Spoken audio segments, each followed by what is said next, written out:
पूज्य आचार्य भगवंत गुरुदेव श्री विद्यासागर जी मुनि महाराज की जय।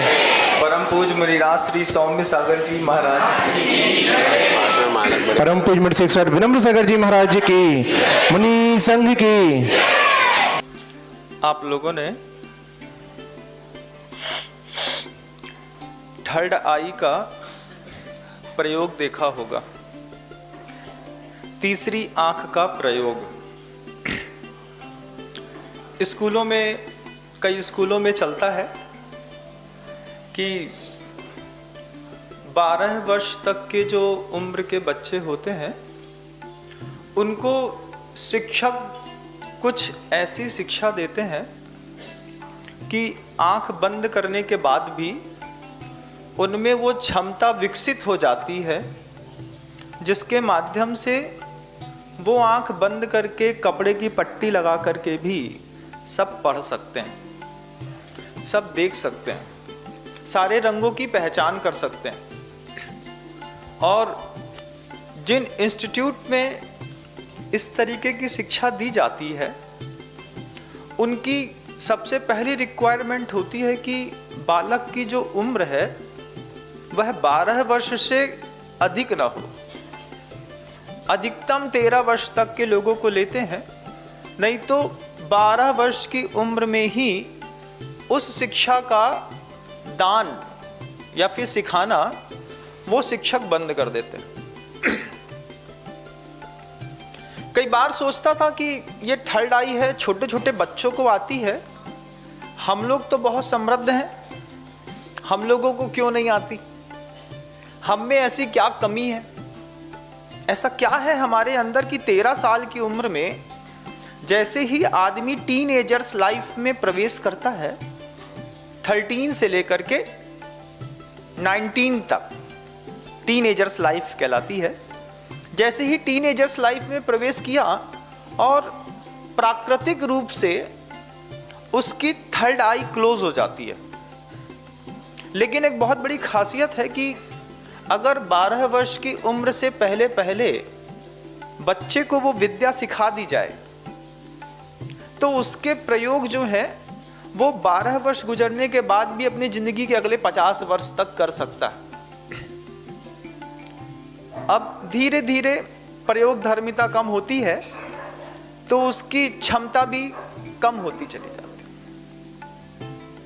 है। 13 वर्ष की उम्र में जब बच्चा प्रवेश करता है तो धीरे धीरे आप लोग बच्चे को थोड़ा कसते होंगे, बेटा पढ़ा करो, पढ़ाई है, अच्छे से कॉम्पिटिटिव एग्ज़ाम है, पास करना है। फिर जैसे थोड़ा थोड़ा और उम्र बढ़ती है, आप खुद देखिएगा कि 5th क्लास में, 6th क्लास में आपके बच्चे के मार्क्स जो थे वो हर चीज़ में फर्स्ट डिवीज़न आता था।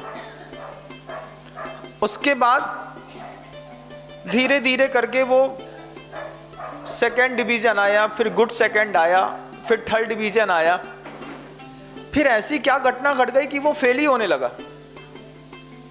फिर बड़ी मुश्किल से हम बच्चों के पीछे बहुत पढ़ना पड़ता है, पीछे लगना पड़ता है, तब जाकर के बच्चे जो हैं उनको बात समझ में आती है।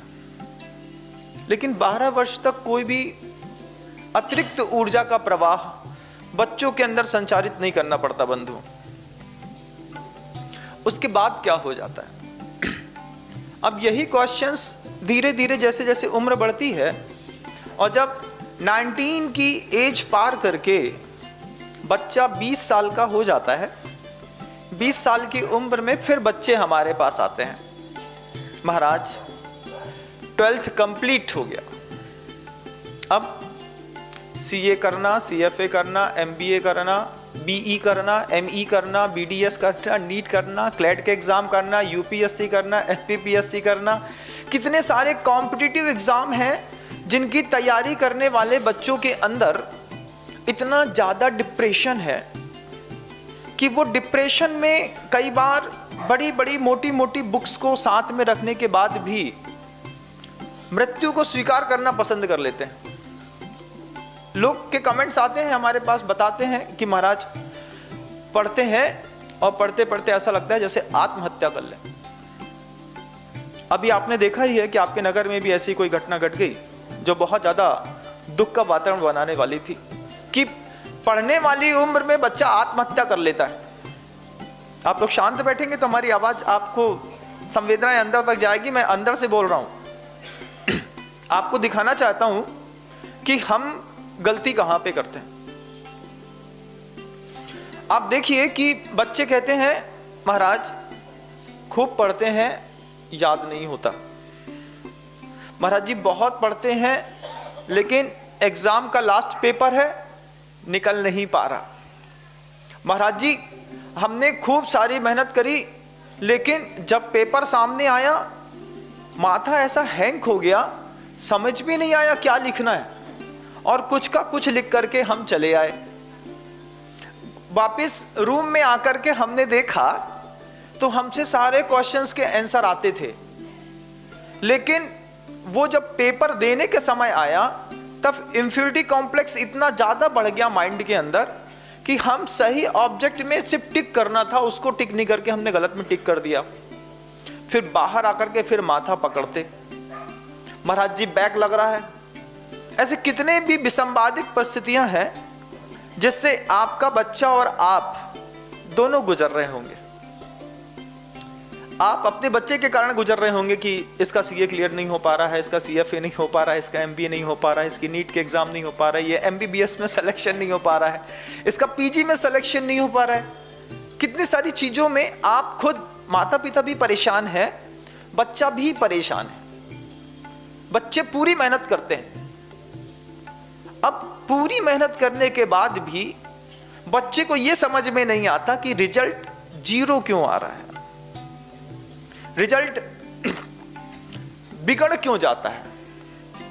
बहुत सारे जब ऐसे प्रश्न मेरे दिमाग में बार बार लोग डालते थे, तब मैंने जाकर के ग्रंथों में खोजना शुरू किया कि ऐसा क्या होता है 12 वर्ष की उम्र के बाद कि बच्चे का बौद्धिक स्तर धीरे धीरे कम होता चला जाता है। कि ऐसी क्या स्थितियां बनती हैं कि बच्चे जो हैं पढ़ना चाहते हैं लेकिन पढ़ नहीं पाते, और बच्चे इतनी सफाई से अपनी बात रखते हैं, महाराज श्री कमरे से बाहर हमारा लड़का अगले 8-8, 10-10 घंटे तक बाहर भी नहीं निकलता, दिन भर पढ़ता है, उसके बाद भी रिजल्ट वो नहीं आता जो वो चाहता है। मास्टर्स अच्छे, एजुकेशन अच्छी, सिलेबस अच्छा, एनवायरनमेंट अच्छा, सब कुछ अच्छा, उसके बाद भी बच्चे को रिजल्ट नहीं आ रहा। कोई 48%, कोई 60%, कोई 65%, कोई 33%, और 33% से कम इसलिए नहीं आते बंधु, आते तो हैं। जो पढ़ाने वाले इंस्टीट्यूट होते हैं वो 33% से कम मार्क्स देते नहीं हैं कि कहीं आपको ये नहीं लगे कि हम फेल हो गए हैं तो आप सीधे जाके नदी में कूद जाओ। तो इंस्टीट्यूट ने ये व्यवस्था बना ली कि हम आपको फेल नहीं करेंगे। ऐसा होता है कि नहीं, हो रहा है कि नहीं, हो रहा है। हम चिंतन करें इस बात का कि जब हमारे बच्चा 8 घंटे 10 घंटे कमरे के अंदर चुपचाप अकेले एकांत में भी पढ़ता है, तो भी ऐसे कौन से कारण हैं जो उसके जीवन में उसको उत्थान के मार्ग को दिखाने में असमर्थ हैं। ऐसे कौन सी बातें हैं जिसके कारण से हमारा बच्चा सब अच्छा होने के बाद भी डेवलप नहीं हो पा रहा। ये बहुत सारे छोटे बच्चे भी हैं, कुछ बच्चे ऐसे भी हैं जो कॉम्पिटिटिव एग्जाम फाइट कर रहे होंगे, उनका भी ये क्वेश्चन होगा, महाराज जी आप बिल्कुल सही कह रहे हैं कि हम खूब मेहनत करते हैं लेकिन हमारे दिमाग में पढ़ाई नहीं आती, हम जितनी मेहनत करते हैं उतनी मेहनत का हमें उत्तर प्रतिफल सही नहीं मिल रहा है, आप बता दीजिए क्यों। तो फिर हम बता देते हैं क्यों। क्योंकि पहले तो गुरुकुल की व्यवस्था थी प्राचीन भारतीय पद्धतियों में। आपका पुत्र 16 वर्ष तक ऋषि मुनियों के साथ में रहता था, वहीं 18 विषयों की शिक्षा ग्रहण करता था और वापस 16 साल की उम्र के बाद 18 की उम्र के बाद घर आता था। लेकिन अब वो व्यवस्था नहीं है। अब व्यवस्था तो घर घर जैसी है, क्योंकि गुरुकुल मिट गए तो वो व्यवस्था भी मिट गई। अब क्या व्यवस्था है और ऐसी कौन सी विचार शैली है जिसके कारण हमारा बच्चा सब कुछ अच्छा होने के बाद भी डेवलप नहीं होता। जब हम बार बार पाक्षिक प्रतिक्रमण कर रहे थे, पाक्षिक प्रतिक्रमण करते करते कुछ शब्दावलियां गर्दन स्वामी की, गौतम गर्दन स्वामी ने जो लिखा है वो हमारे दिमाग में बार बार गई, और वहां से वो धारा समझ में आई कि बच्चे की मानसिकता में जब कुछ ऐसे विषय हैं जो पता नहीं कहां से घुस जाते हैं, लेकिन उन विषयों का इतना ज्यादा प्रभाव रहता है कि वह जिस शिक्षा को ग्रहण करना चाहता है उस शिक्षा का प्रभाव उसके ऊपर पड़ नहीं पाता। क्या कौन से विषय हैं महाराज? बच्चा जैसे ही टीनेजर्स लाइफ में प्रवेश करता है, जैसे ही उसकी बॉडी के हार्मोन्स चेंज होने लगते हैं, उसको सबसे पहले अपने विपरीत के प्रति आकर्षण पैदा होता है, जिसके लिए आचार्य कहते हैं इत्तिकहाय।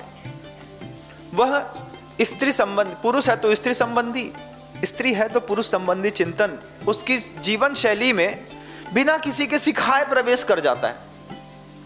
अब पढ़ रहे हो एजुकेशन 9th क्लास में, 10th क्लास में, 12th क्लास में, और हार्मोन्स चेंज होने के कारण आपकी एनर्जी जब इनबैलेंस हुई, एनर्जी इनबैलेंस के कारण आपके दिमाग के अंदर जो आपके विपरीत लिंग के प्रति आपके प्रति आकर्षण बढ़ा, उस आकर्षण ने आपकी एजुकेशन के 5 नंबर कम कर दिए। कितने नंबर? कुल 5 नंबर। 12th 12 साल तक बच्चा 100/100 था, 13वें साल में 100/95 आया। उसके बाद बच्चा 1 साल और बढ़ता है, उस बच्चे को स्त्री के साथ साथ पैसा कमाने की चिंता भी घर में, दिमाग में घर करने लगती है। भैया मुझे मम्मी पापा के ऊपर डिपेंडेंट नहीं रहना, मुझे सेल्फ बिजनेस करना है, मुझे सेल्फ अपना चाहिए, अपने पैर में खड़ा होना है।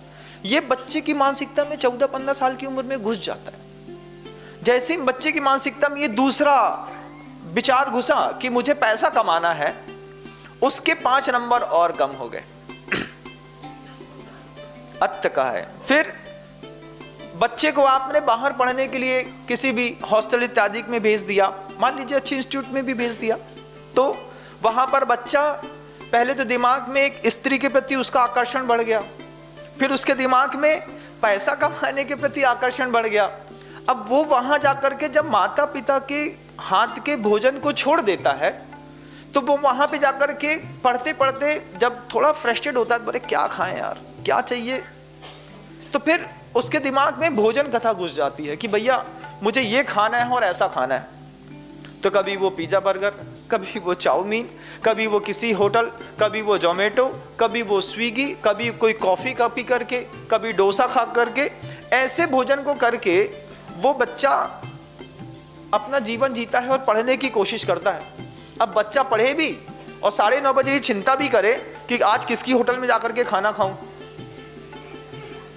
देखिए, आप विचारों को समझने का प्रयास करिए। जब बच्चे के अंदर तीसरा अपने ही भोजन के प्रति अनियमितता और शंका पैदा हो जाती है कि मुझे पता नहीं अब कब क्या खाने मिलेगा।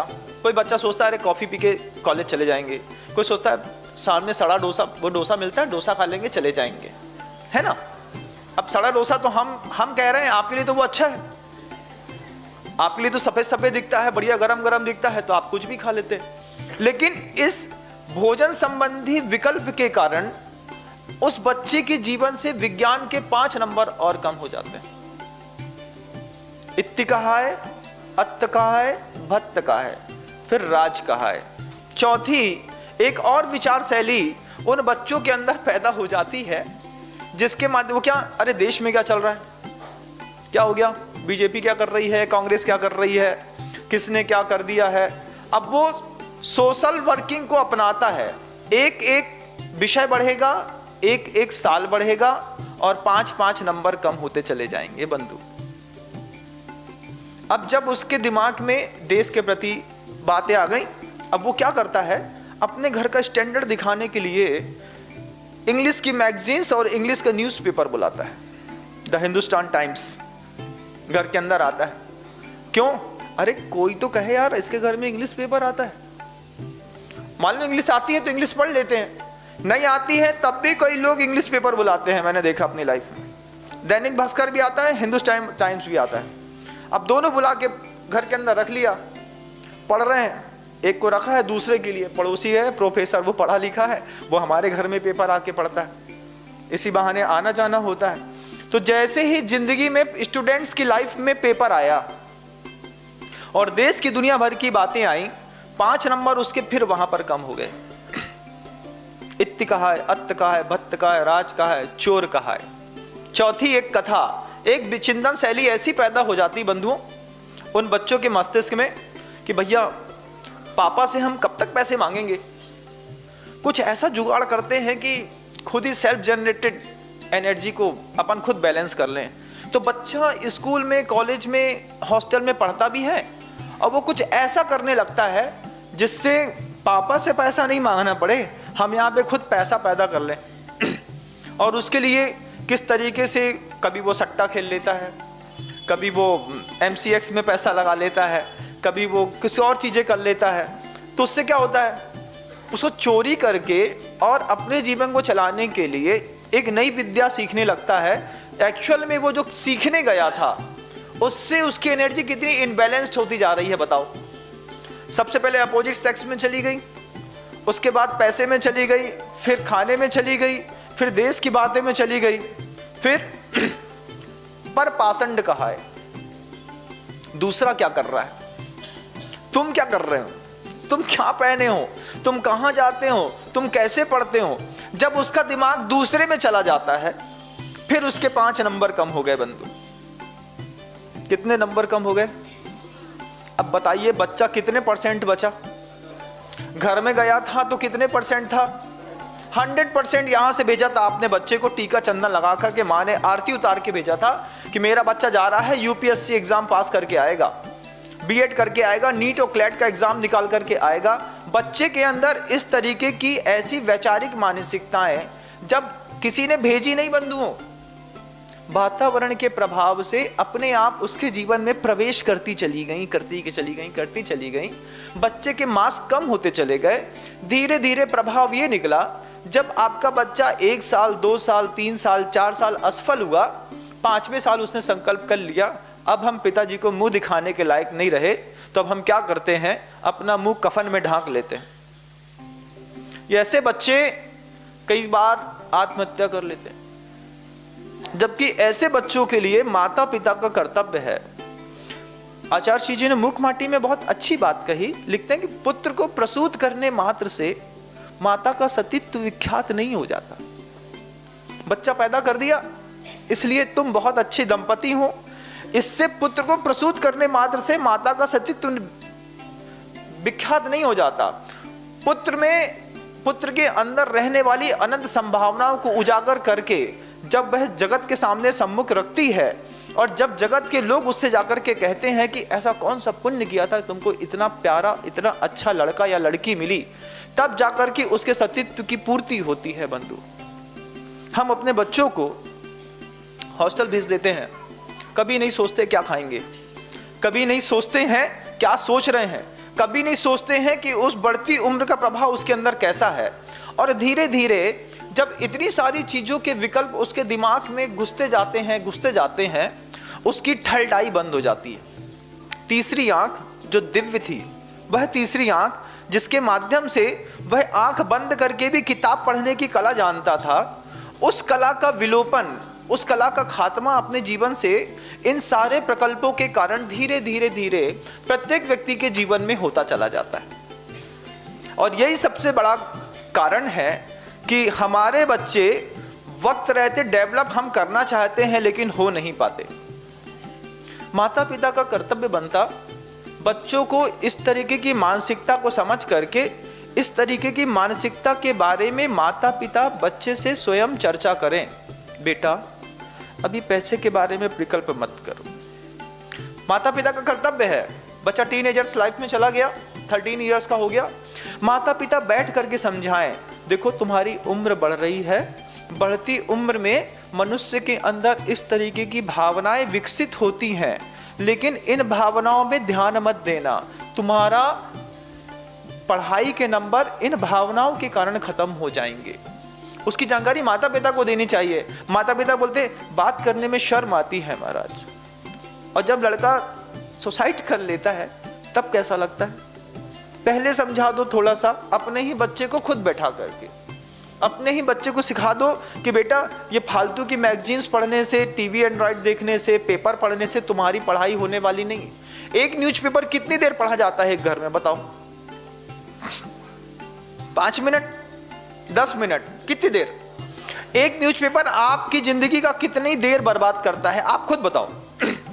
फिर हम बताते हैं कितनी देर बर्बाद करता है। 10 मिनट, 15 मिनट, आधा घंटा। देखिए आप न्यूज़पेपर कैसे पढ़ते हैं, मैं आपको बताता हूं। जब आपके घर में न्यूज़पेपर आता है, सबसे पहले आप उसका फ्रंट देखते हैं। फ्रंट में आप कुछ पढ़ते नहीं हैं, मात्र चित्र देखते हैं। फिर उसके बाद आप सीधे सीधे पीछे का बैग देखते हैं। बैग देखा और पीछे का पन्ना खोला और अंदर का पढ़ा। अंदर एक बड़ी सी फोटो टंगी रहती है, उसके नीचे छोटी छोटी लाइन पड़ी रहती है। फिर आपने एक एक करके पूरे पन्ने के पहले आपने चित्र पढ़े, देखे चित्र। चित्र देखने में आपका 10 मिनट निकल गया। उसके बाद आप अपने काम में लग गए। पेपर फेंक, बेकार पेपर है, कोई काम का नहीं। अब आधे घंटे बाद आपने वो पेपर फिर उठाया, हेडलाइंस पढ़ी, उसमें आपने 15 मिनट दिया। फिर बोला अरे हाँ आ रहे हैं, काम कर रहे हैं। फिर आपने थोड़ी देर बाद उसके पीछे बगल में जो कोई नए इश्यूज लिखे रहते हैं, कोई लेख लिखे रहते हैं, जब आप 12-1 बजे आपने वो पेपर फिर उठाया, फिर उसके इश्यूज पढ़े। फिर उसका जो कॉलम लिखा रहता है, जिस कॉलम में खालिस्तान बढ़ो, वो खालिस्तान आपने भरा। हाँ, फिर आपने मिडिल साइज की जितनी भी जानकारियां थी सारी जानकारियां पढ़ी 13 पन्नों की। उसके बाद आपके पास कोई काम नहीं रहा तो आपको वो पेपर वहां रखा रहा। फिर आपने छोटी छोटी जानकारियां पढ़ी, किसके घर में क्या हो गया, कहाँ एक्सीडेंट हो गया, विदिशा में क्या है, बासोदा में क्या है, लटेरी में क्या है, सिरोंज में क्या है। आपने छोटी छोटी जानकारियां पढ़ी और ऐसा करके आपने दिन में 8 बार पेपर उठा करके 1.25 घंटा अपना एक पेपर में एक आदमी बर्बाद करता है। और आपको लगता है कि सिर्फ 10 मिनट का खेल है, और वो पेपर घर के 10 फैमिली मेंबर्स के बीच में रहता है। तो आप सोचिए कि 10 फैमिली मेंबर्स का एक साथ मिलाया तो कितना घंटा बर्बाद कर। आप सोचिए 20 घंटे से 22 घंटे एक पेपर इतना गलत, जो सिर्फ निगेटिव न्यूज देता है, वो एनर्जी इनबैलेंस करता है। इसी तरीके की मैगजीन्स इनबैलेंस करती हैं, और ये सबसे बड़े कारण बनते हैं बंधुओं अपने आप के उस स्वयं के स्वामित्व से अपने आप को स्खलित करने के। आपको हमारी बात जब आप प्रैक्टिकली करके देखेंगे ना बंधुओं, तब आपको लगेगा कि महाराज श्री बिल्कुल सही कहते हैं। एक पेपर कम से कम एक आदमी का प्रत्येक दिन का 1.25 घंटा खराब करता है। और वो बच्चा पढ़ने लगा, इंडिया टुडे पढ़ने लगा, दूसरी बुक्स पढ़ने लगा, तो उसका एनर्जी इनबैलेंस हुआ। और जैसे थोड़ी थोड़ी चीजों से उसका ध्यान यहां से वहां भटकता है, और धीरे धीरे धीरे करके आपके बच्चे का वह जो मानसिक स्तर है, आपका बच्चा जिस एजुकेशन को लेने के लिए बाहर गया था, वो बाहर जिस एजुकेशन को पढ़ने गया था, वो सारी की सारी एजुकेशन धरी रह जाती है बंधुओं। ऐसे और भी कितने प्रकल्प हैं। आचार्य भगवंतों ने कितनी सारी बातें कही, मैंने सिर्फ 5-6 बता रहा हूं।